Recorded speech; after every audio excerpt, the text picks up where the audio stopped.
Museli jsme na vzduch.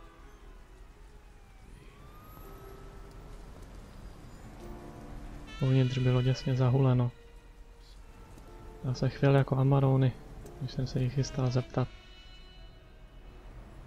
Dáš si cigo? Jo, dám si. Už mi to chybělo. Nechci s tím přestat? Třeba hned teď.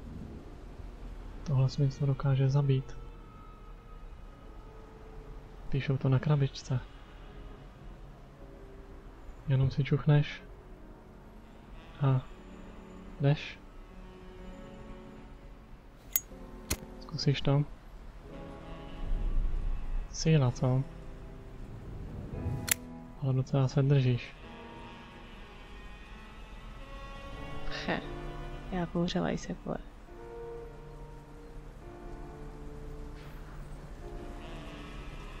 To už trochu přeháníš. Jsou chráněné. Mohou být až 2000 let staré.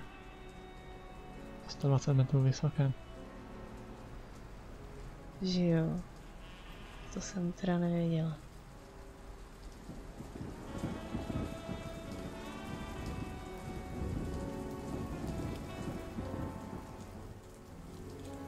Začalo silně pochcávat. To sekvoje rostou nejvíc. Ještě jsem si vzpomněl na rákosníčka. Jeho jsem taky nikdy neviděl kouřit. Ale zelený je od rána do večera.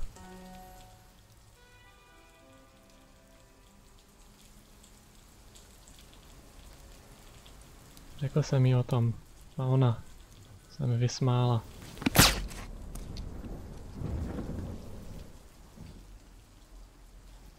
Kouření možná zabíjí,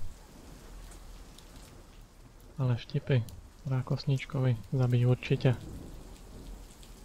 Každopádně teď už si nikdy nezapálí.